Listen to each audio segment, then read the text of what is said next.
A lonely mama dog adopted lion cubs, and what happened next broke everyone's heart. At first, it looked like the most touching bond nature could ever create. A grieving dog, two fragile cubs, and a second chance at family. But behind the fences of a roadside safari, nothing was as innocent as it seemed. Whispers of hidden deals, strange medicine in the cub's milk, and a secret no one was supposed to uncover. As danger closes in, the dog's devotion is tested in a way no one expected. What truth was powerful enough to turn love into a fight for survival, and who would pay the price when that truth finally came out? I'd love to know where are you watching from. Type it down below, and while you're here, subscribe so you'll always catch the next story. The Oklahoma sun beat down mercilessly as Greer Albright pulled her dusty pickup truck into the gravel parking lot of Rask Wild Safari. Metal gates crowned with garish neon letters marked the entrance to what would be her workplace for the next 6 months. She took a deep breath, straightened her practical khaki shirt, and gathered her worn leather bag of veterinary supplies. Just temporary, she reminded herself, until something better comes along. The crunch of boots on gravel announced the arrival of Boone Rask himself, decked out in a blindingly white western shirt adorned with pearl snaps. His ruddy face split into what Greer instantly recognized as a practiced smile. "Dr. Albright, welcome to the finest wildlife experience in the Great Plains." His voice boomed across the empty parking lot. It was early, hours before the tourists would arrive. "Thank you, Mr. Rask, I'm eager to get started." Greer kept her tone professional, neutral. She'd learned long ago not to judge facilities at first glance, but something about Rask's flashy demeanor set off warning bells. As they walked the grounds, those bells grew louder. The enclosures, while technically meeting minimum requirements, showed signs of neglect. Water bowls needed cleaning, enrichment toys were worn or broken, and several animals displayed stress behaviors that made Greer's heart sink. "And here's our newest addition," Rask announced proudly, gesturing to a large German shepherd in a spacious run near the main building. "That's Rook. She's our security dog, but—" His voice trailed off, and for a moment, genuine sadness crossed his face. "She lost her whole litter 3 weeks ago. Haven't been able to get her back to work since." Greer approached the fence carefully.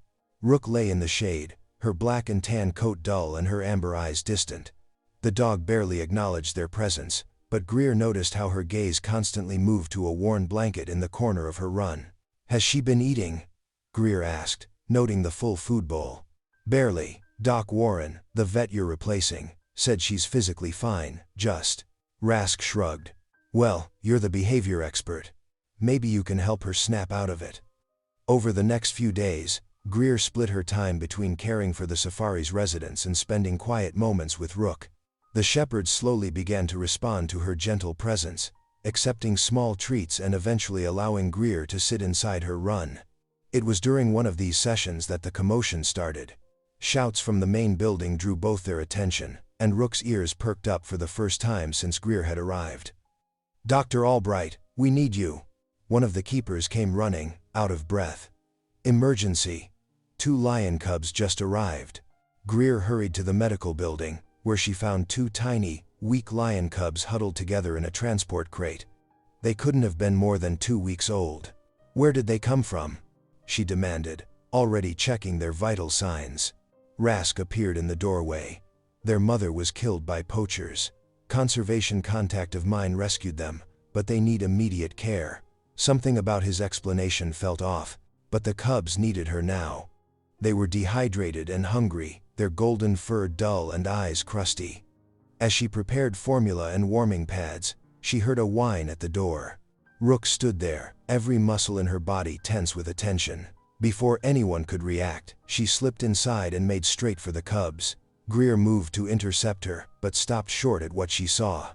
The shepherd approached the cubs with infinite gentleness, sniffing them carefully. The cubs, barely able to crawl, squeaked in response. To everyone's amazement, Rook lay down beside them, her whole demeanor transformed. When the smaller cub bumped against her side, searching for milk, she didn't pull away. "Well, I'll be damned," Rask whispered. "She's still producing milk," Greer realized aloud. From her litter, she could actually. "Let her," Rask said, his eyes taking on a calculating gleam that made Greer uneasy. If she wants to mother them, all the better. Over the next few hours, they watched in wonder as Rook took full possession of the cubs. She allowed Greer to supplement with formula feeds, but otherwise guarded the babies as if they were her own.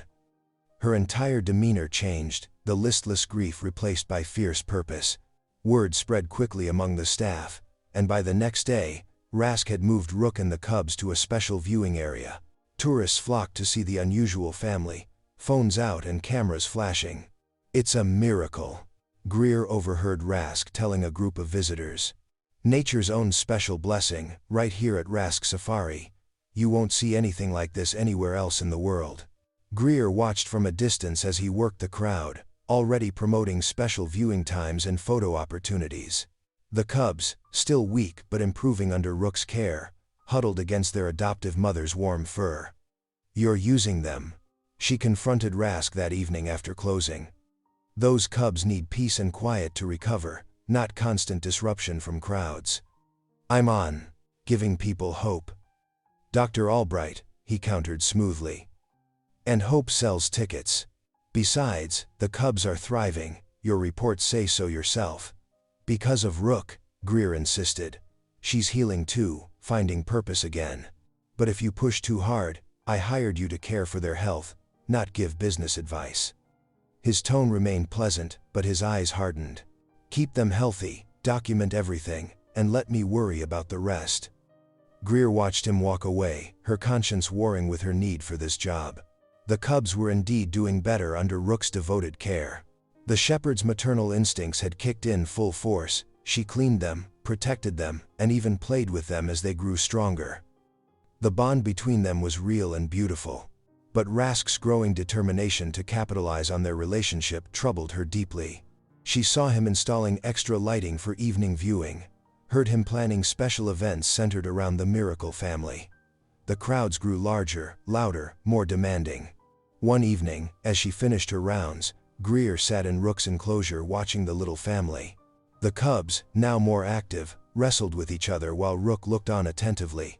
When they tired, they snuggled against her side, and she curled around them protectively, her scarred ear twitching at every small sound. "I'll watch out for you," Greer promised them softly. "All of you." She knew the peace of this moment was fragile. Rask's ambitions would only grow, and sooner or later, she would have to take a stand. But for now, she focused on the miracle before her, a grieving mother and orphaned babies healing each other through the simple power of love. The next morning brought more cameras, more crowds, and more dollar signs in Rask's eyes. But it also brought the soft sound of cubs purring against Rook's fur, the gentle way she nuzzled them awake, and the fierce devotion in her amber eyes as she stood guard over her unlikely children. In those moments, Greer found the strength to stay, to protect, to fight whatever battles lay ahead. Because sometimes, she realized, the most important principles weren't found in textbooks or professional codes, but in the simple truth of a mother's heart, even when that mother was a German shepherd, and her babies wore lion's fur. The morning sun streamed through the windows of the safari's veterinary clinic as Greer organized her medical supplies.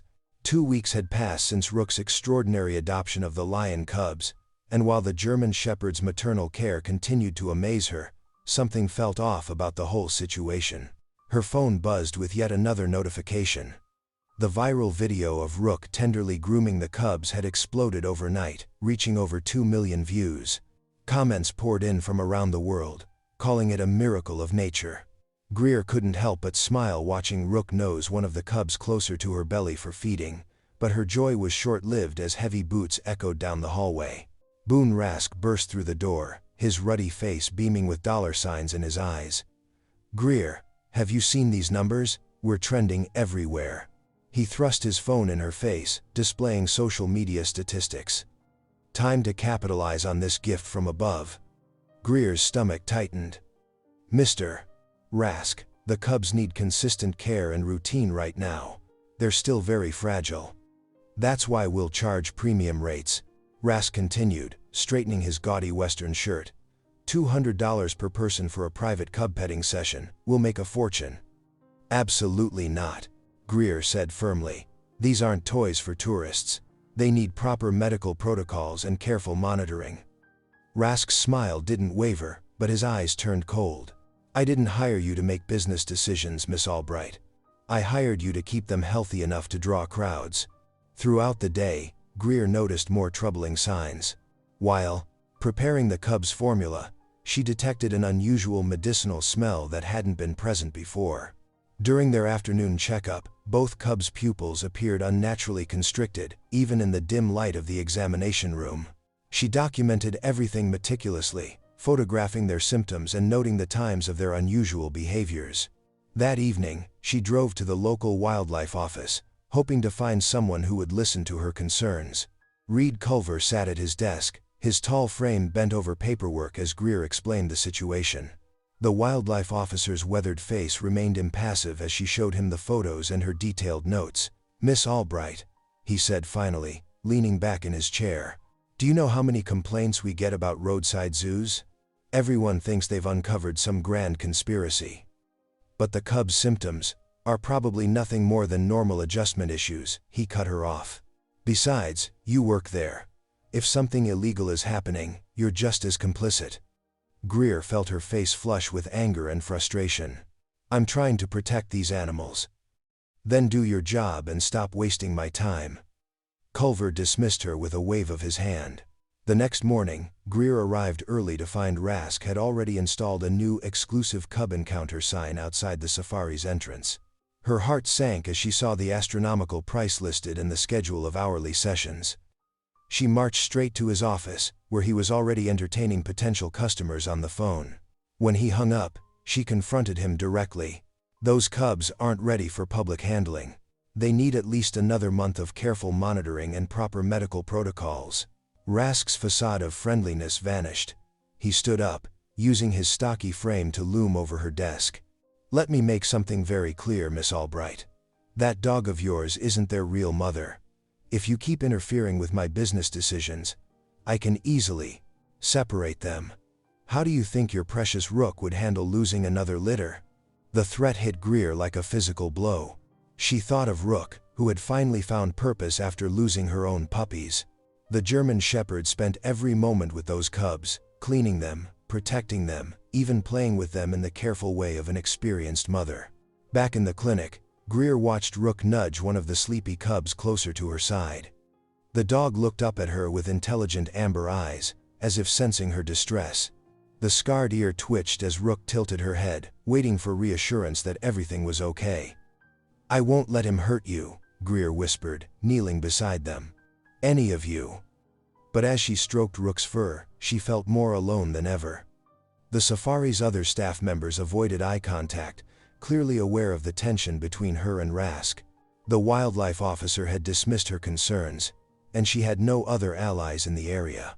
Through the window, she could see cars already lining up in the parking lot, visitors eager to see the miraculous dog and Cub family. Camera flashes periodically lit up the observation windows as tourists pressed against the glass, desperate for their own viral photo opportunity. Greer pulled out her notebook and began documenting everything again, this time including Rask's threat. There had to be someone who would listen, someone who would understand that this wasn't just about unusual animal behavior. Something deeply wrong was happening at Rask Wild Safari. She noticed one of the Cubs stumbling slightly as it tried to walk to Rook's water bowl. The unsteady gait wasn't normal for their age, adding to her growing list of concerns. When she checked their temperatures, both Cubs ran slightly high, yet another deviation from healthy parameters. The formula bottle sat on her desk, and she picked it up again, studying the cloudy liquid. The medicinal smell seemed stronger today, almost chemical. She poured a small sample into a sterile container, carefully labeling it with the date and time. Whatever was happening, she needed proof. Real, undeniable evidence that even Officer Culver couldn't ignore. As the day wore on, more social media influencers arrived, demanding special access for their followers. Rask gladly accommodated them, escorting them to the viewing area himself while shooting warning glances at Greer. She watched helplessly as he charmed them with embellished stories about the miraculous bond between dog and Cubs. We're doing everything by the book here, he assured a woman with an expensive camera. Our head veterinarian oversees every aspect of their care." He gestured toward Greer with a smile that didn't reach his eyes. She focused on Rook and the cubs, documenting their every movement, every feeding, every unusual reaction. The German Shepherd remained devoted, but even she seemed more lethargic today, as if whatever was affecting the cubs was taking a toll on her as well. By evening, Greer's notes filled several pages. She photographed the cubs' constricted pupils again, comparing them to standard veterinary references.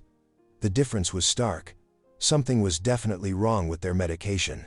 As she prepared to leave for the night, Rask appeared in the doorway. "I've scheduled the first petting session for tomorrow morning," he announced. 9 o'clock sharp.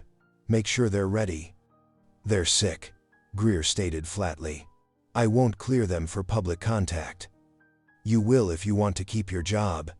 Rask's voice dropped to a menacing whisper. "And if you want that mutt to keep playing mommy to my investment." After he left, Greer sat in the darkened clinic, her hand resting on Rook's head. The dog leaned against her leg, offering silent support as the cubs slept nearby. The security cameras blinked their red lights steadily, recording everything yet revealing nothing of the true situation. She knew she was walking a dangerous line. Rask's influence in the local community was substantial. He donated to political campaigns and sponsored community events. Even if she found proof of wrongdoing, would anyone be willing to stand up to him? But looking at the sleeping cubs and the loyal dog who had given them a second chance at life, Greer knew she couldn't back down. Whatever Rask was doing, whatever he was adding to their formula, she had to find a way to stop it. The question was how to protect them all, the cubs, Rook, and herself, from a man who clearly valued profit over their lives. The setting sun cast long shadows through the clinic windows as Greer continued her observations, building her case note by note, photograph by photograph. She was alone in her fight for now, but she couldn't shake the feeling that these innocent animals were counting on her to be their voice, their protector, their last line of defense against exploitation and harm. Early morning sunlight filtered through the clinic windows as Greer organized her medical supplies. The quiet was interrupted by hurried footsteps, and she turned to find Tamsin Crow, one of the safari's most experienced handlers, nervously glancing over her shoulder. "We need to talk," Tamsin whispered, her usual confident demeanor replaced by visible anxiety. "But not here. Meet me by the old storage shed in 10 minutes. At the shed, Tamsin's hands trembled as she spoke. "Rask is in trouble, deep trouble. I overheard him on the phone yesterday. He's got massive debts, and these cubs." She swallowed hard. "They're not just for show. He's already lined up buyers overseas.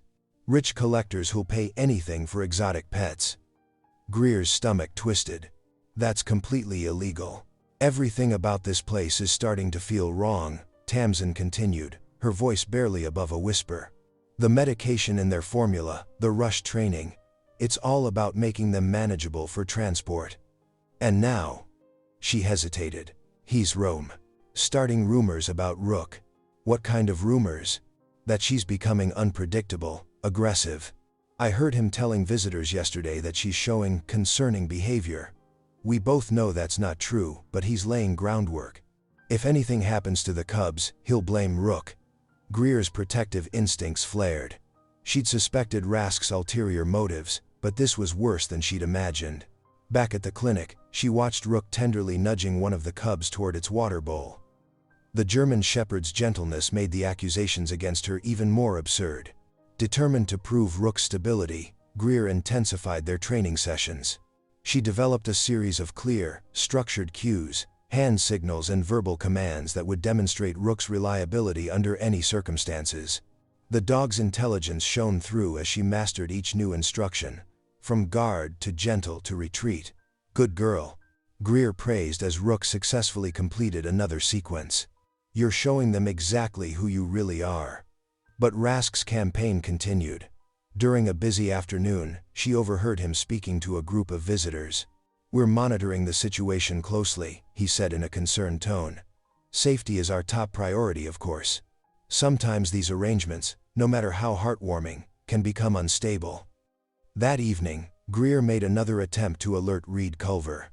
The wildlife officer's truck was parked outside his office when she arrived, but his response remained frustratingly dismissive. "Look," he said, leaning back in his chair. I understand you're worried, but Rask runs a legal operation. Unless you have concrete evidence of wrongdoing, my hands are tied. The cubs are being drugged, Greer insisted. And now there's talk of illegal sales. Talk isn't evidence, Reed interrupted. And medication prescribed by a licensed vet isn't illegal. Greer fought back her frustration. There's more happening here than you're willing to see. Maybe, Reed admitted. But accusations like this need proof. Real proof, not just suspicions. Driving back to the safari, Greer's resolve crystallized. This wasn't just about protecting Rook and the cubs anymore. It was about exposing a system that enabled abuse through willful ignorance and bureaucratic inertia. Rask might have influence, but she had something stronger, the truth. She spent that night reviewing her documentation, photographs, medical records, behavior logs, and now Tamsin's testimony about the illegal sales. Each piece on its own might seem small, but together they painted a damning picture. She would need more. Much more, but she finally had a clear purpose. The next morning, watching Rook guide the cubs through their morning routine, Greer made her decision. She would fight Rask with everything she had, building an airtight case that not even skeptics like Reed could ignore. The road ahead would be dangerous, but looking at the devoted dog and her vulnerable charges, she knew it was worth any risk. She began by setting up additional security cameras in the clinic, making sure to capture every interaction, every feeding, every medical treatment. If Rask wanted to paint Rook as dangerous, he'd have to contend with hours of footage showing otherwise. The German Shepherd's gentle authority with the cubs would be her own best defense. Greer's hands trembled slightly as she organized the thick manila folder on her kitchen table. 3 weeks of meticulous record-keeping spread before her. Feeding schedules, health logs, behavioral notes, and most importantly, the microchip data for both lion cubs. Every detail was documented with scientific precision, telling the story of what was really happening at Rask Wild Safari. The morning sun streamed through her small apartment window as she double-checked each page for the 10th time. Her coffee had gone cold, forgotten hours ago while she prepared for this moment. Her phone showed 6:30 a.m. Reed would be starting his shift soon. She gathered the documents, tucking them carefully into her worn leather messenger bag. The weight of responsibility pressed heavy on her shoulders. Everything had to be perfect. One mistake, one hole in her evidence, and Reed would dismiss her concerns again. The drive to the wildlife office took 20 minutes. Greer rehearsed her presentation in her head, going over the key points that would be hardest for Reed to ignore. The parking lot was nearly empty when she arrived, just as she'd hoped. Better to catch him early, before the day's distractions piled up. Reed was already at his desk, uniform crisp as always, when she knocked on his office door. He looked up, his expression shifting from professional neutral to barely concealed annoyance. "Miss Albright, what brings you here this early?" Greer stepped inside, clutching her bag. "I need you to look at something, Officer Culver. Please. It'll only take 15 minutes. He leaned back in his chair, crossing his arms. "More concerns about those cubs?" "Yes, but this time I have proof." She pulled out the folder and placed it carefully on his desk. "Everything's documented. The feeding records show irregular patterns consistent with sedation. The microchip data proves these cubs came from somewhere other than what their papers claim. And there's more." Reed's eyebrows lifted slightly as she began laying out document after document in organized rows. Despite his initial skepticism, his law enforcement training kicked in as he noticed the detailed timestamps, signatures, and systematic observations. "These behavior logs," she continued, pointing to a highlighted section, "show periods of lethargy that don't match normal cub patterns. And look at these pupillary response measurements." She slid another paper forward. "Classic signs of regular sedative use." Reed picked up one of the sheets, examining it more closely. "You've been thorough," he admitted, reluctantly. "I had to be.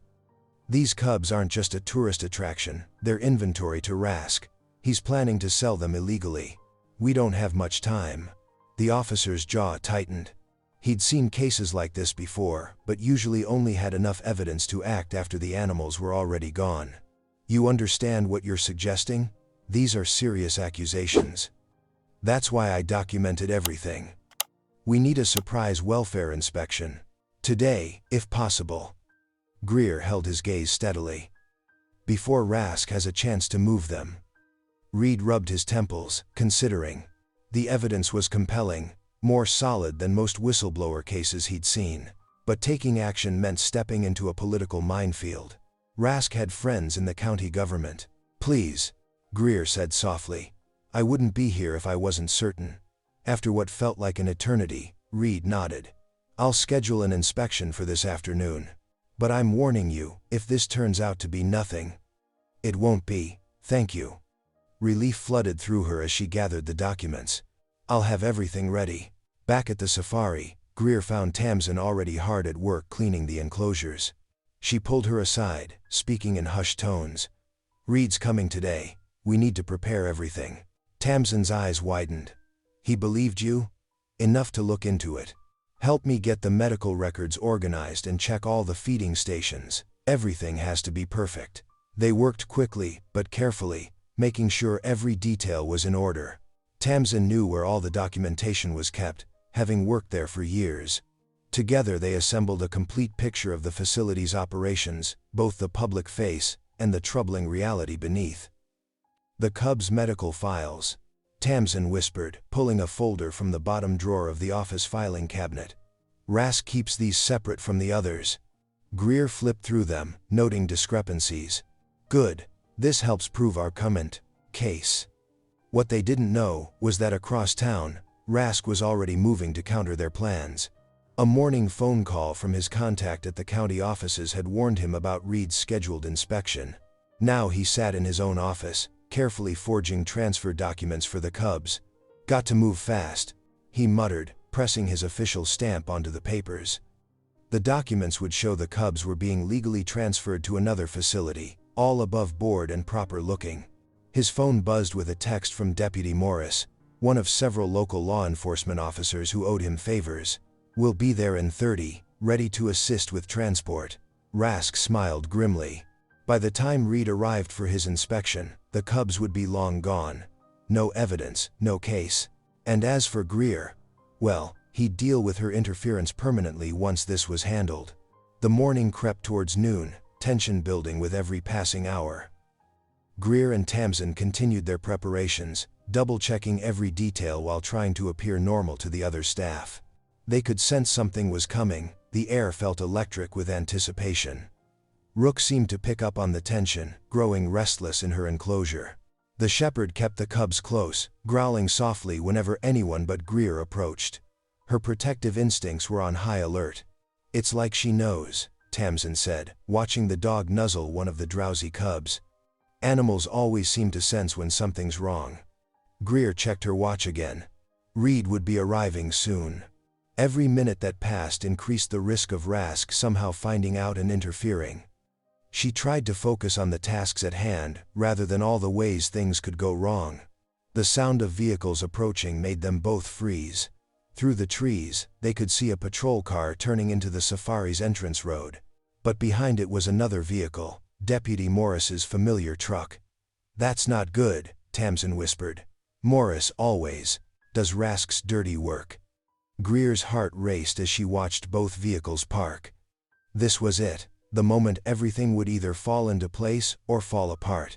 Reed stepped out of his patrol car, looking official and stern. Morris emerged from his truck, carrying what looked like transport cages. The stage was set for confrontation. Everything Greer had worked for, all her careful planning and documentation, came down to what happened in the next few minutes. She straightened her shoulders and walked forward to meet them, Tamsin close behind. The time for preparation was over. Now they would see whose plan would succeed, and what that meant for the Cubs' fate. Thunder rumbled in the distance as Reed followed Greer through the compound's main gate. Dark clouds loomed overhead, casting shadows across the safari grounds. The wildlife officer's expression remained neutral, but his notepad was already out, documenting everything. I need you to see this first, Greer said, leading him to the food prep area. Her heart pounded as she pulled out the samples she'd carefully collected over the past week. This is supposedly regular formula for the Cubs, but watch. She demonstrated how the liquid separated when left to settle, revealing a suspicious layer at the bottom. It's being used to keep them docile for the photo sessions. And there's more, their pupils are constantly constricted, even in dim light. Reed's professional detachment cracked slightly as he examined the evidence. He took samples, sealed them in official containers, and photographed everything. "This is concerning," he admitted, scribbling in his notebook. Boone Rask appeared in the doorway, his usual swagger dampened by the sight of Reed's official vehicle parked out front. "Welcome, Officer Culver. I trust everything's in order?" His smile didn't reach his eyes. "We're conducting a routine inspection," Reed replied evenly. "Miss Albright has raised some concerns." Lightning flashed, followed by a closer rumble of thunder. The wind picked up, rattling the windows of the prep building. Rask's face darkened like the sky outside. "Those cubs receive nothing but the best care," he insisted, producing a thick folder. "Here are all their transfer papers and medical records." But Greer was ready. "Check the dates on those papers against the microchip records," she said quietly. "They don't match. And the formula samples prove." A deafening crack of thunder cut her off as the storm broke overhead. Rain hammered against the roof with sudden violence. Through the window, they could see trees bending in the wind. "We need to secure the animals," Greer said urgently. "This storm's hitting harder than forecast." Reed nodded, tucking his evidence bags into his jacket. "We'll continue this discussion after." A piercing alarm cut through the sound of rain. One of the handlers burst in, soaked to the skin. "The north fence is down, water's rising in the lower pens." They rushed outside into the downpour. The scene was chaos. Wind-whipped rain reduced visibility to mere feet, and lightning strobed across the darkened sky. Staff members ran between enclosures, securing gates and moving animals to higher ground. That's when Greer heard it. A deep, desperate roar coming from the direction of the drainage culvert. Through the curtain of rain, she caught glimpses of tawny fur and thrashing movement. "There's a lioness trapped down there," she shouted above the storm. "She's acting sedated. She can't climb out." Reed's flashlight beam cut through the gloom, illuminating the scene. The big cat was indeed struggling in the rising water, her movements uncoordinated and sluggish. Greer's mind raced. None of the adult lions were supposed to be sedated today. Unless... A high-pitched crying drew her attention to the cubs' enclosure. The two little ones were huddled together in their shelter, clearly terrified by the storm. But something about their cries seemed to trigger a response. In the trapped lioness. Suddenly, Rook burst past them all, her black and tan fur plastered to her body by the rain. The German shepherd's maternal instincts had kicked in at the sound of the cub's distress. She charged straight toward the culvert, where the lioness fought against the rising water. "Rook, no!" Greer didn't think. She ran after the dog, slipping and sliding on the mud-slicked ground. Behind her, she could hear Reed shouting for her to stop, but the wind tore his words away. The water in the culvert was now chest-deep on the lioness. The big cat's movements were becoming more frantic as exhaustion and the sedatives fought against her survival instinct. Rook stood at the edge of the culvert, barking urgently. Greer grabbed the shepherd's collar just as another lightning strike illuminated the scene in stark detail. The lioness's face, she knew those features. The truth hit her like a physical blow. "It's their mother," she gasped. "The cub's mother. She's been here all along." The revelation was cut short as a section of chain-link fencing crashed down nearby, torn loose by the wind. The cub's cries grew more desperate. Rook yanked against Greer's grip, torn between the trapped lioness and the frightened cubs. "We need rope and trank gear." Reed had caught up to them, rain streaming down his face. "And get those cubs moved somewhere safer." But Rask was suddenly there too, his expensive shirt soaked through. "Leave her, the water will drain soon enough." There was something wild in his eyes, the desperation of a man watching his schemes unravel. The lioness roared again, the sound carrying a mother's anguish even through her drugged haze. More fencing crashed down as the wind reached new heights. The storm was tearing Rask's carefully constructed world apart, piece by piece, exposing the rot at its foundation. Greer fought to keep her footing in the mud, still holding Rook's collar. The shepherd whined, pulling toward the cubs increasingly panicked. Cries. The rising water churned around the lioness's shoulders now. Time was running out. "She'll drown if we don't help her," Greer shouted. "Is that what you want, Boone? More blood on your hands?"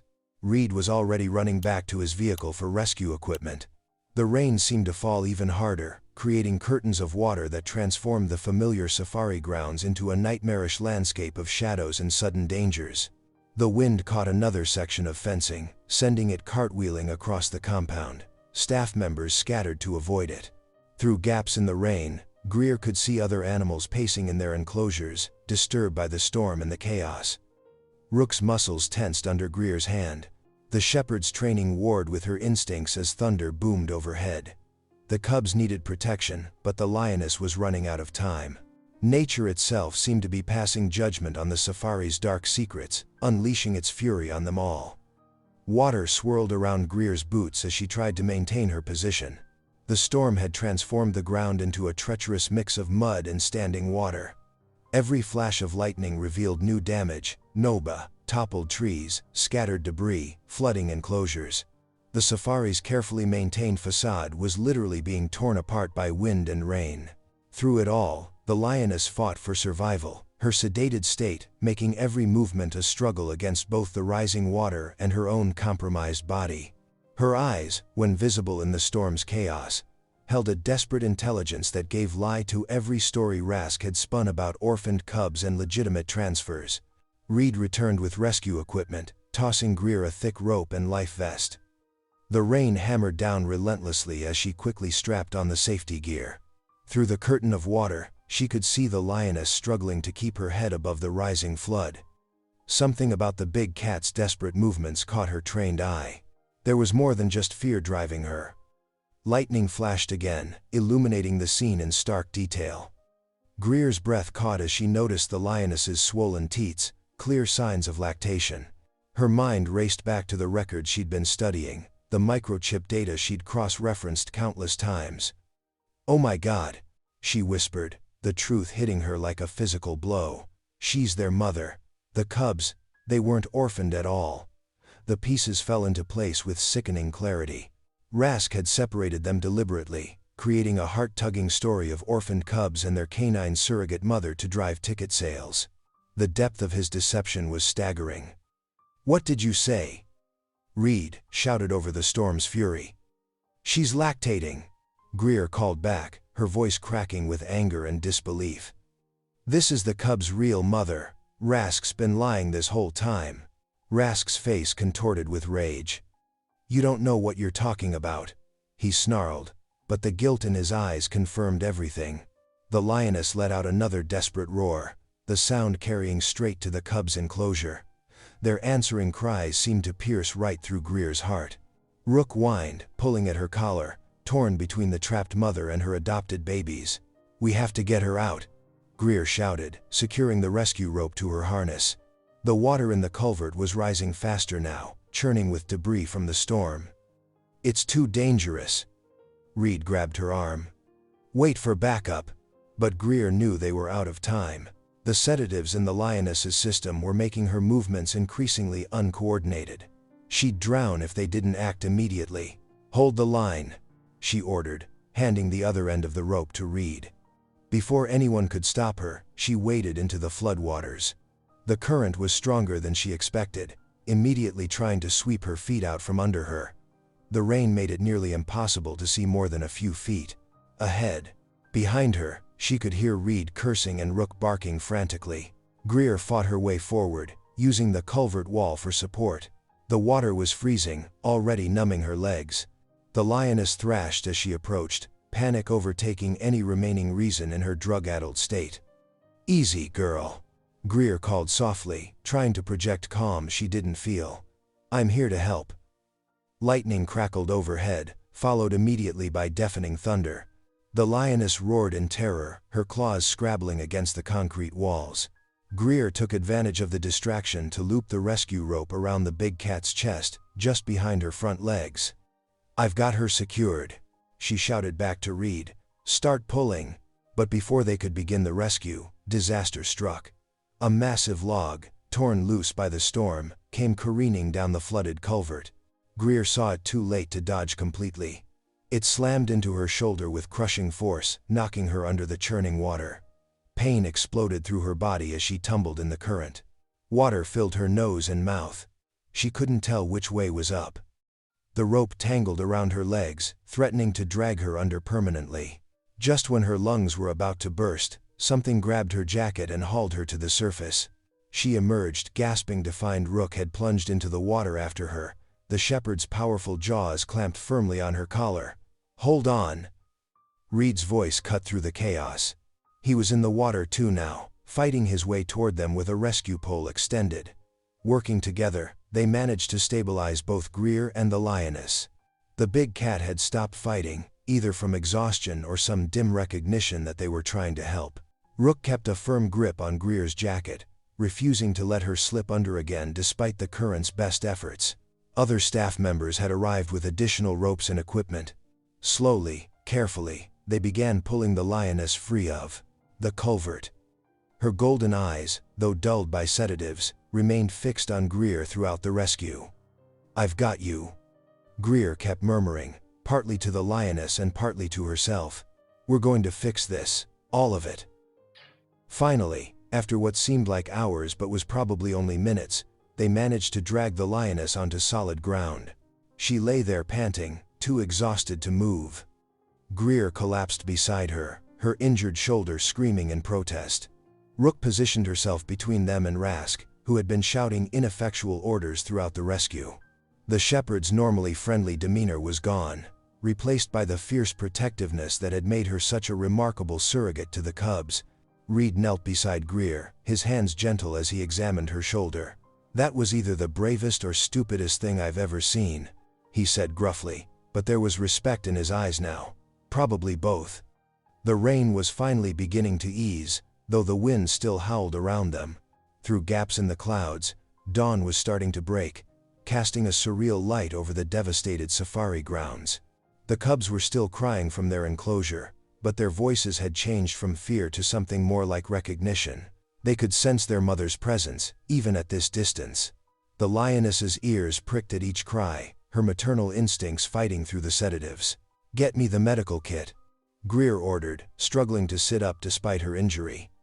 "And find me those records, all of them. No more hiding the truth." The storm had done more than just physical damage to Rask's safari. It had washed away the lies and deception, exposing the ugly reality beneath the surface.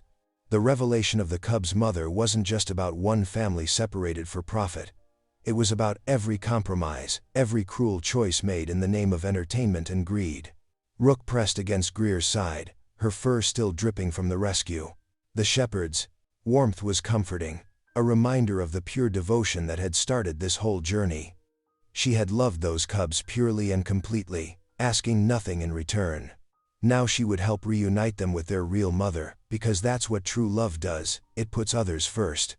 Reed was already on his radio, calling in backup and documenting everything with his phone's camera. The evidence was undeniable now. Rask's empire of exploitation was crumbling around him, brought down not by official investigations or legal challenges, but by a mother's love and nature's fury. The lioness's breathing had steadied, though she was clearly still affected by whatever drugs Rask had used to keep her docile. Greer carefully checked her vital signs, noting every detail that would later help build the case against Rask. "Why?" she asked quietly, not really expecting an answer. Why tear apart a family? Was the money really worth all this? Rask had no answer. He stood apart from the group, watching his carefully constructed world fall apart. The rain had plastered his expensive shirt to his body, washing away the polished image he presented to the public. Other animals around the compound were beginning to settle as the storm moved on. The immediate crisis was past, but Greer knew this was just the beginning. There would be investigations, hearings, difficult decisions about the fate of all the animals under Rask's care. But for now, she focused on the moment at hand. The lioness needed immediate medical attention. The cubs needed to be safely relocated. And somewhere in Rask's office were the records that would prove every lie, every illegal sale, every moment of suffering inflicted for profit. Rook whined softly, looking between the lioness and the direction of the cub's enclosure. She seemed to understand that her role was changing. that the babies she had loved so fiercely would soon be reunited with their real mother. There was sadness in her amber eyes, but also acceptance. "You did so good, girl," Greer whispered, scratching behind the shepherd's ears with her good hand. "So good. We couldn't have done this without you." Reed finished his call and joined them, his uniform still dripping. The sunrise caught the water droplets in his hair, creating a brief halo effect that made Greer's breath catch for reasons that had nothing to do with her injury. "You need medical attention," he said firmly. "Both of you." He glanced at the lioness. "What's the plan here?" Greer looked at the big cat, seeing past the matted fur and sedation to the mother beneath. "First, we document everything. Then we start making this right. All of it." The storm's fury had passed, but its work was done. The truth had been exposed, washed clean by rain and courage and sacrifice. Now came the harder part, healing the wounds, rebuilding what was broken, and ensuring justice was served. Around them, the safari began stirring to life as staff arrived for the morning shift. They would find a very different world than the one they'd left the night before. Everything had changed in those dark hours of wind and rain, shaped by the love of a dog, the determination of a woman, and the fierce bond between a mother and her cubs. The sun broke fully through the clouds, casting long shadows across the muddy ground. A new day was dawning, bringing with it the promise of redemption and reunion. The road ahead would not be easy, but they would face it together, Greer, Reed, Rook, and the lioness whose truth had finally come to light. The rain had finally stopped, but Greer's mind was racing faster than ever. She sat in Reed's small office at the wildlife department, her clothes still damp from the previous night's ordeal. Her shoulder throbbed where the log had struck her, but the physical pain was nothing compared to the weight of what they'd discovered. "Those chip records don't lie," Greer said, spreading out the paperwork on Reed's desk. "The lioness's ID number matches the dam listed for both cubs. Rask separated them deliberately, then sedated her to keep her quiet." Reed leaned forward, his weathered face tight with concern. "That's criminal behavior, but we need more than just paperwork to nail him. He'll claim computer error or lost records." "Which is why we need to set a trap," Greer said, her voice steady despite her exhaustion. "Something he can't talk his way out of." Tamsin, who had been quietly standing by the window, turned around. "He's already looking for buyers for the cubs. I overheard him on the phone yesterday." Greer nodded, a plan forming in her mind. "That's our opening. We stage a sale, make him think he's getting what he wants. It's risky," Reed warned. But Greer could see he was considering it. "If anything goes wrong." "I know," Greer said softly. "But those cubs belong with their mother. And Rask needs to be stopped before he does this to other animals." Over the next hour, they mapped out their strategy. Tamsin would tell Rask she'd found an interested buyer, actually an undercover wildlife agent. They would document everything, the sedation logs showing the pattern of drugging the mother lioness, the falsified papers claiming the cubs were orphaned, and most importantly, getting Rask to incriminate himself on camera. Back at the safari, Greer focused on gathering evidence. She photographed every entry in the medical logs, noting the suspicious gaps that coincided with the cubs' arrival.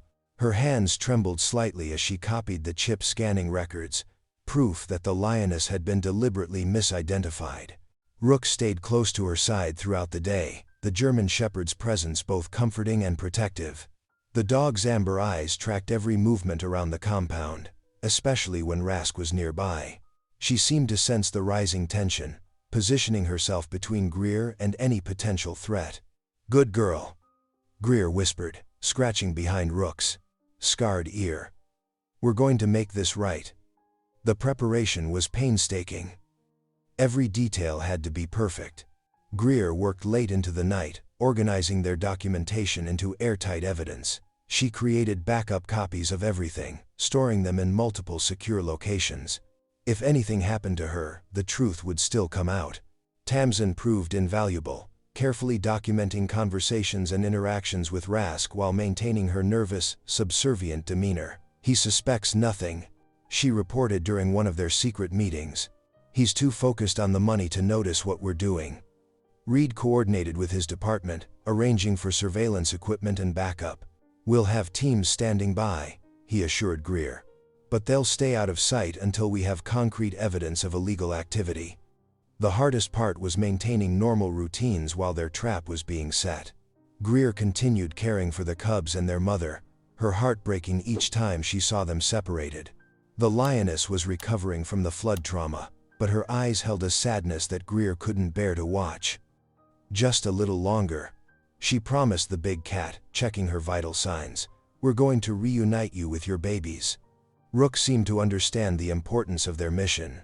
The shepherd stayed especially vigilant during the cubs' feeding times, positioning herself where she could watch both the cubs and the approaches to their enclosure.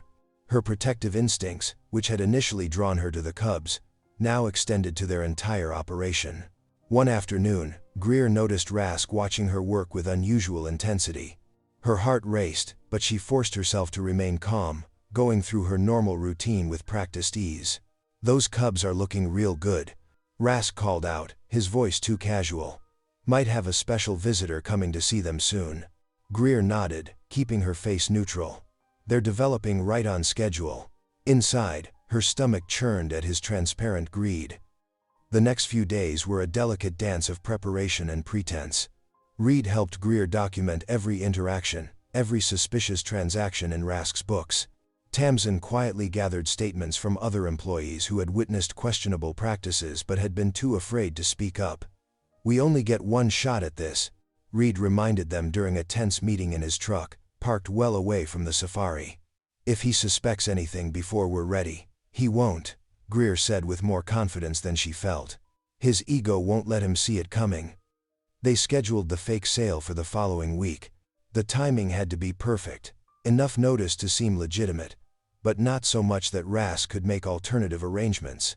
Every detail was meticulously planned, from the initial contact to the final transaction. Rook's behavior became increasingly protective as the day approached. She shadowed Greer constantly, growling softly whenever Rask came near. Greer worried the dog's instincts might give them away, but Rask seemed to attribute it to normal animal behavior. "Just keep that mutt under control when our visitors arrive," he snapped one morning. "Don't need her spooking any potential clients." Greer assured him Rook would behave, while silently thanking the dog for her unwavering support. In quiet moments, she found herself talking to Rook, drawing strength from the shepherd's steady presence. "We're almost there, girl," she would whisper. "Just a little longer." The evidence continued to mount. Greer discovered more inconsistencies in the safari's records, more instances of animals being misidentified or their medical histories altered. Each new finding strengthened their case, but also increased the risk of discovery. Reed visited regularly under the guise of routine inspections, each time bringing new equipment or instructions from his department. Their meetings were brief and professional, but Greer could see the concern in his eyes. "Are you sure about this?" he asked during one such visit. "Once we start, there's no turning back." Greer looked toward the lioness's enclosure, where the big cat paced restlessly, calling for cubs she couldn't reach. Then she glanced at Rook, standing guard over the cub's pen with unwavering dedication. "I've never been more sure of anything," she replied. "This has to end." The final pieces of their plan fell into place like a complex puzzle. Every document was copied and secured, every statement recorded and verified. They had built an airtight case, but the crucial moment would come when Rask himself confirmed his illegal intentions. The night before their planned operation, Greer couldn't sleep. She sat with Rook in her small cabin, going over every detail one final time. The dog rested her head on Greer's lap, offering silent comfort. "Tomorrow changes everything," Greer told her, running her fingers through the shepherd's thick fur. "One way or another, those cubs will be back with their mother." The morning sun cast long shadows across the safari's main compound as Greer watched Boone Rask's black pickup truck roll through the entrance gates. Her heart pounded, but she kept her expression neutral. Everything hinged on the next hour going exactly as planned. Rask stepped out of his truck wearing an expensive Western shirt, his boots freshly polished. A smug smile played across his ruddy face as he approached the gathering of potential buyers, actually undercover wildlife agents, Reed had brought in to witness the transaction. "Ladies and gentlemen," Rask called out, spreading his arms wide. "You're about to witness something truly special." These cubs and their unique bond with a German Shepherd have captured hearts worldwide. And now, they can be yours. Greer's stomach turned at his showmanship, but she maintained her composure. Beside her, Rook stood alert, her amber eyes fixed on the cubs in their temporary holding pen. The little ones paced restlessly, sensing the tension in the air. "First things first," Rask announced, turning to Greer. "Get that dog crated up. We can't risk any interference during the transfer." "Of course," Greer replied evenly, though her hands trembled slightly. "Tamsin, would you help me with that?" Tamsin stepped forward, her face pale but determined. They had rehearsed this moment countless times. As they approached Rook with the crate, Greer gave her faithful companion a subtle hand signal, one they'd practiced extensively. "And get those cubs muzzled," Rask barked at another handler. "Can't have any accidents with our distinguished guests." The potential buyers murmured among themselves, some shifting uncomfortably at Rask's harsh tone. Reed, positioned near the back of the group, caught Greer's eye and gave an almost imperceptible nod. "Now then," Rask continued, pulling out a stack of papers. "Let's discuss the terms of sale. These cubs are completely healthy, properly documented, and," that was Greer's signal. She nodded to Tamsin, who slipped away toward the back holding area. Rook, following their practiced routine, sat calmly by the crate, but made no move to enter it. "Is there a problem?" Rask demanded, noticing the delay. "Just giving everyone a good look at our star attraction," Greer replied smoothly. Her heart hammered against her ribs as she heard the distant sound of a gate being opened. The cubs suddenly went still, their little noses lifting to the air. A low, rumbling growl echoed across the compound, sound that made every human present freeze in their tracks. The lioness appeared around the corner of the building, her golden eyes blazing with awareness and purpose. Gone was the sedated, weakened creature they'd pulled from the flood. In her place stood a magnificent predator, every muscle taut with determination. "What the hell?" Rask's face drained of color. "That's impossible, she was supposed to be." The cubs. Cries pierced the morning air, not sounds of fear, but of recognition. The lioness's pace quickened, her focus locked on her babies. Rook, instead of cowering, planted herself firmly between Rask and the approaching predator, her posture protective but not aggressive. "My God," one of the undercover agents whispered. "Those are her cubs." The lioness reached the holding pen, pressing against the bars as the cubs scrambled to reach her. Their interactions were unmistakable, mother and children, separated but not forgotten. The cubs' little paws reached through the bars as they whimpered and chirped, while their mother rumbled soft greetings. "As you can see," Greer announced loudly, pulling out her own stack of documents, "these cubs were never orphaned. Their mother is right here. Chip number 87352, matching perfectly with their birth records. Records that were deliberately falsified." Tamsin stepped forward, her voice shaking but clear. "I saw Mr. Rask order the separation myself. He had the mother sedated and moved to the back compound, listed under a different ID number. He planned to sell the cubs while their mother was still alive." The potential buyers began backing away, murmuring in disgust. Rask's face contorted with rage as he watched his scheme crumble. His eyes darted wildly around the compound before fixing on a nearby equipment rack. "You stupid woman," he snarled at Greer. "You've ruined everything." In one fluid motion, he lunged for the tranquilizer rifle mounted on the rack. But Reed was faster. Years of field experience had taught him to read desperate people, and he'd been watching for exactly this move. Before Rask could bring the rifle to bear, Reed tackled him from behind. The weapon clattered to the ground as the two men grappled. "Boone Rask," Reed grunted as he pinned the struggling man. "You're under arrest for multiple violations of the Endangered Species Act, fraud, and animal cruelty." Other agents moved in to assist, producing handcuffs and reading Rask his rights. The man's threats and protests echoed across the compound, but they fell on deaf ears. The evidence was too clear, the truth too stark to deny. Through it all, Rook remained at her post, watching the reunion between mother and cubs with what almost looked like satisfaction. Greer knelt beside her faithful companion, wrapping her arms around the dog's neck. "You did it, girl," she whispered, her voice thick with emotion. You kept them safe until their mama could come back. The lioness turned her gaze toward them, and for a moment, her eyes met Rook's. There was no hostility, no challenge, just a quiet acknowledgement between two mothers who had each played their part in protecting these precious cubs. Tamsin approached cautiously, wiping tears from her cheeks. "I never thought I'd see this day," she said. "All those years of watching him hurt these animals, feeling too scared to speak up." "You found your courage when it mattered most," Greer assured her, standing carefully to favor her injured shoulder. "Your testimony will ensure he can't do this to any more animals." As Rask was led away to a waiting patrol car, Reed returned to Greer's side. His uniform was disheveled from the scuffle, but his eyes were bright with something that looked like admiration. "I owe you an apology," he said quietly. "When you first came to me with your suspicions, I thought you were just another bleeding heart making trouble. I've never been happier to be wrong."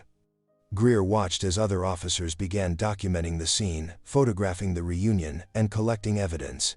The morning sun climbed higher, warming the air and casting away the last shadows of doubt and deception.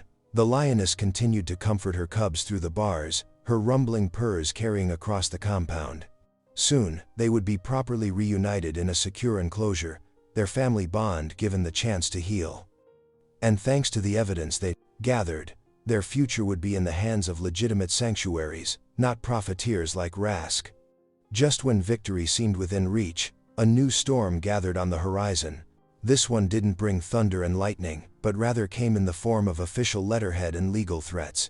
Greer stood in the safari's main office, reading the document for the third time, her hands trembling with exhaustion and frustration. "They can't do this," she muttered, looking up at Reed, who stood nearby with an equally troubled expression. "Can they?" The notice, signed by County Board member Clayton Rask, MX, Boone's cousin, detailed an emergency order to impound all large carnivores at the safari, pending a full investigation into potential public safety concerns. Potential public safety concerns was bureaucratic language, thinly veiling what they all knew was a desperate attempt to protect Boone Rask's interests. "They're trying to bury the evidence," Reed said, running a hand through his hair. "If they get control of the animals, they could manipulate records, move them around. Make our case a lot harder to prove." Greer sank into a nearby chair, her injured shoulder throbbing. The past 48 hours had been a blur of statements, photographs, and preliminary veterinary examinations. She hadn't slept more than a few hours, running on coffee and determination. But seeing this new threat to justice sparked something in her, a second wind of fierce resolve. "Where are my records?" she asked suddenly, standing up despite her body's protests. "All of them, every feeding log, every medical chart, every behavior note I've taken since I got here." Tamsin, who had been quietly organizing files in the corner, hurried to help. Together they gathered 3 months' worth of meticulous documentation, HSA, proof of Greer's professional oversight, and more importantly, evidence of Rask's systematic abuse and fraud. "The county board can't override state veterinary authorities," Greer said, spreading the papers across the desk.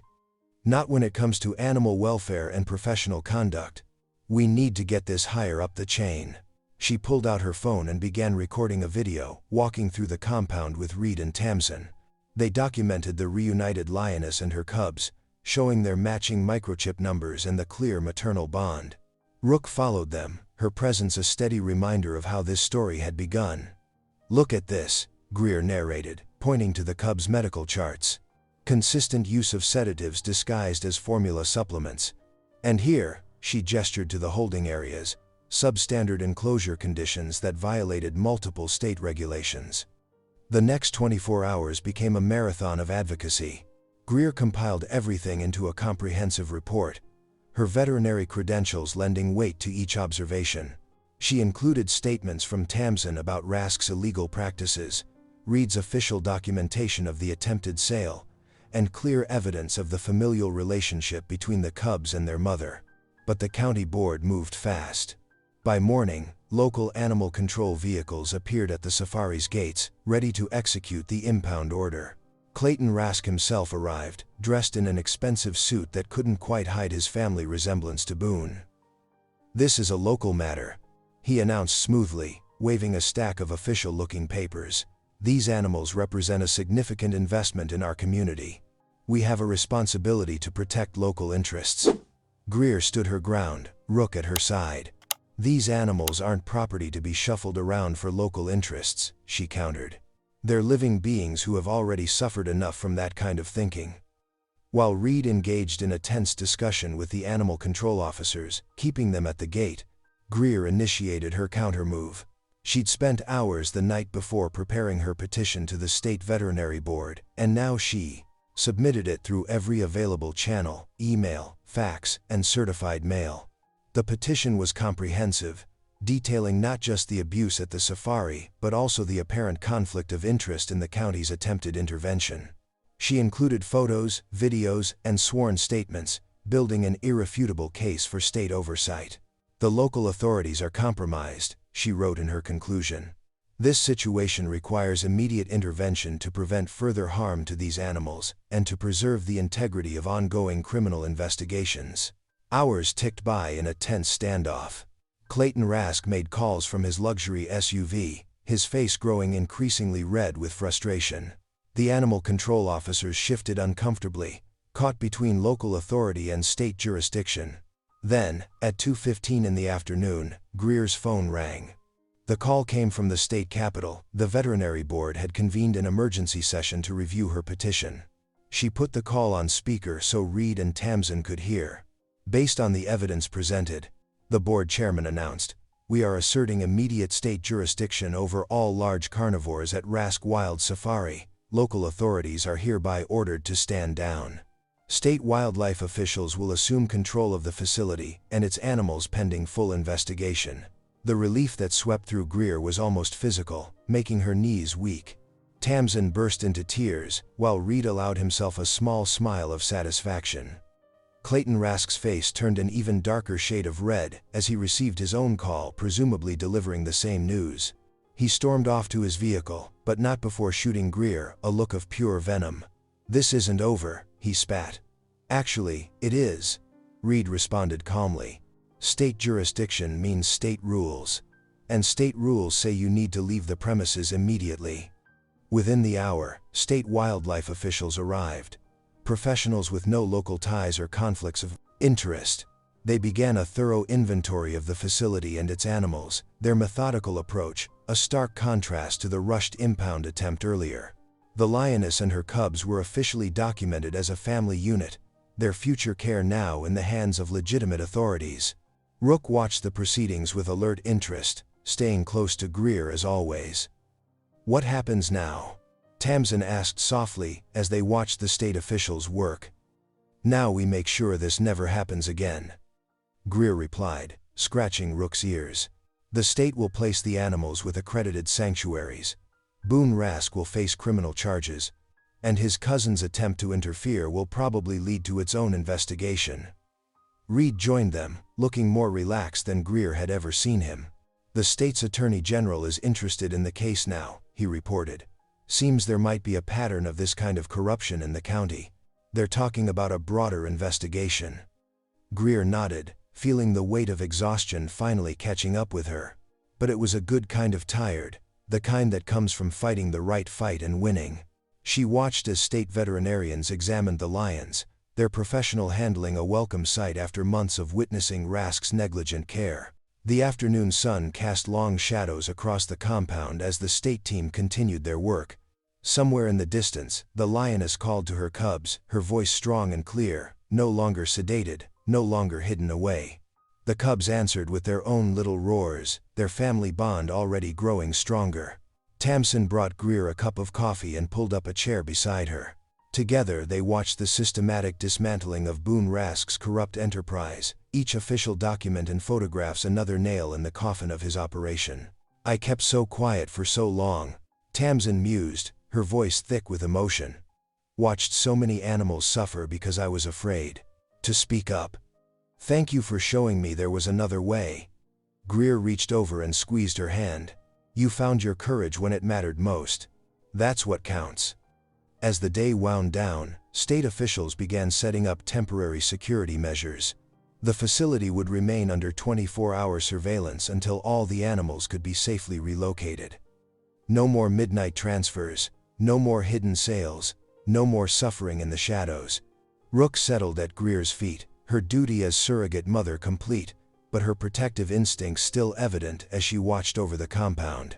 The dog's journey from grieving mother to fierce guardian had helped expose years of abuse and ultimately bring justice to dozens of animals. "You know," Reed said, joining them for a final check of the day's proceedings, "when this is all over, there might be a place for someone with your expertise in our department. We could use someone who knows how to spot trouble and isn't afraid to fight for what's right." Greer smiled, too tired to consider future plans just yet. For now, it was enough to know that they'd won, that the animals were safe, that truth had prevailed over corruption, that sometimes fighting the good fight really did make a difference. The State Veterinary Board's intervention had done more than just secure the animals' safety. It had sent a clear message that profit could no longer trump welfare, that local connections couldn't override justice, that the days of exploiting animals for quick cash were numbered. The next 2 weeks passed in a blur of legal proceedings and paperwork. Greer's meticulous documentation proved invaluable as state authorities reviewed the case. Her carefully organized records, VEDR, feeding logs, medical charts, microchip data, and video evidence of the attempted illegal sale, VEDR, painted an undeniable picture of Rask's criminal enterprise. On a crisp autumn morning, Greer sat in the crowded courthouse, her heart pounding as the judge delivered the verdict. Boone Rask stood stone-faced as the charges were read: multiple counts of animal welfare violations, fraud, and attempted trafficking of endangered species.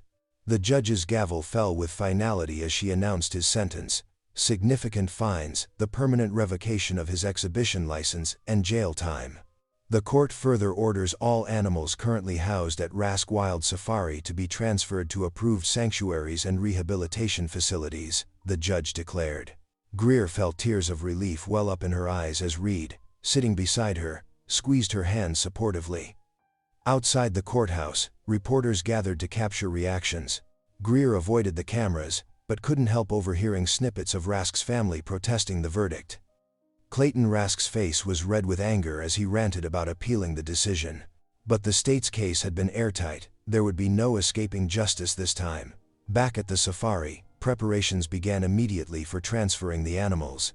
Greer worked tirelessly with sanctuary representatives to ensure proper arrangements for each creature. The lioness and her cubs were scheduled to move to a premier big cat sanctuary in Texas, where they would have acres of natural habitat to roam together. Rook watched the activity with obvious anxiety, whining softly whenever the cubs were out of sight. Greer knelt beside her faithful companion, scratching behind her ears. "I know, girl. Change is hard. But they're going somewhere wonderful, somewhere they can truly be wild and free." The day of the transfer arrived clear and cool. Greer, supervised as trained handlers, carefully loaded the lioness and cubs into specially equipped transport vehicles. Rook paced restlessly, her tail low and ears alert. She had grown so attached to her adopted family over the past months. "Would you like to follow them to the sanctuary?" Greer asked her. "Just to make sure they settle in okay?" Rook's ears perked up at the suggestion. The sanctuary was everything Greer had hoped for. Sprawling acreage filled with trees, rocks, and cooling pools. Natural enrichment features dotted the landscape, providing endless opportunities for exploration and play. The staff were experienced and compassionate, immediately making Greer feel confident in their care. They watched from a safe distance as the family was released into their new enclosure. The cubs bounded out first, tumbling over each other in excitement at the open space.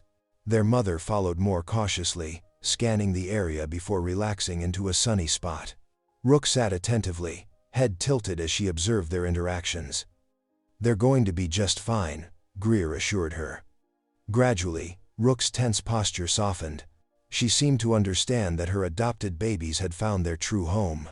That evening, sitting on the sanctuary's observation deck, Reed joined Greer as the setting sun painted the sky in brilliant oranges and pinks. "I owe you an apology," he said quietly. "When you first came to me with concerns about Rask, I dismissed you. I was wrong." Greer turned to look at him, seeing genuine regret in his weathered features. "You came through when it really mattered," she replied. "That night in the storm, we couldn't have saved the lioness without you. You showed incredible courage standing up to Rask," Reed continued. "And amazing insight, seeing what the rest of us missed. I've learned a lot from watching you work." Their eyes met, and something shifted in the air between them. Reed's hand found hers again, but this time the touch felt different, full of possibility. Rook, lounging nearby, thumped her tail against the deck in apparent approval. The next few weeks brought more changes as Greer considered her next steps. The experience with Rask had transformed her, awakening a deeper sense of purpose. She could no longer return to purely academic work, not when there were so many animals in need of advocacy and protection. One morning, while driving the back roads with Rook, she spotted a for-lease sign outside a modest ranch property. The location was perfect, close enough to town for accessibility, but private enough for rehabilitation work. The old barn could be converted into treatment spaces, and the fenced pastures would serve well for recovery areas. Standing in the empty barn, Greer could already envision its potential. Natural light streamed through high windows, and the sound of birdsong filtered through the rafters. Rook explored every corner, her tail wagging with interest. "What do you think, girl?" Greer asked. "Ready for a new adventure?" The property owner, an elderly rancher named Martha, seemed delighted by Greer's plans to establish a wildlife rehabilitation outpost. They sat at Martha's kitchen table, working out lease terms over cups of strong coffee. Rook charmed the rancher by gently accepting treats and showing perfect manners. "This place has been in my family for generations," Martha explained. "Makes my heart happy to think of it being used to help animals heal." Later that afternoon, Greer sat on the barn's concrete floor, signing the final paperwork. Rook was curled contentedly at her feet, and beside them lay a small fleece blanket, the one the lion cubs had slept on during their first nights at the safari. Greer had kept it as a reminder of where this journey began. She ran her fingers over the soft fabric, remembering the tiny cubs who had snuggled into it, and the brave shepherd who had loved them as her own. The blanket represented both loss and hope, the pain of separation and the joy of healing. Like the animals she hoped to help here, it told a story of resilience and new beginnings. Reed stopped by as she was preparing to leave, bringing takeout dinner and practical suggestions for the facility setup. Their growing closeness felt natural, built on shared values and mutual respect. As they talked and planned, their shoulders touching companionably, Greer felt the last pieces of her new life falling into place. The sun was setting as they finished their meal, casting long shadows through the barn doors. Rook dozed peacefully nearby, no longer restless or searching. She had found her purpose too, helping Greer provide sanctuary to animals in need, just as she had done for the cubs. Looking around the bare barn that would soon become a place of healing, Greer felt the weight of transformation, not as a burden, but as a gift. She had discovered her own strength, earned respect in her field, and opened her heart to new possibilities. Like the lioness and her cubs, like Rook, like the countless animals she hoped to help here, she had found her true path home. The concrete floor was cool beneath her as she gathered the last of the lease papers, but her heart was warm with certainty. This was where she belonged, not in an ivory tower of academia or under the thumb of exploitative operators, but here in this quiet space, doing the hands-on work of healing and protection. With Rook by her side and Reed's supportive presence in her life, she was ready to begin again. Thanks for watching. If any part of this story lingered with you, consider subscribing. I'll be here again tomorrow, sharing another tale that speaks to the soul.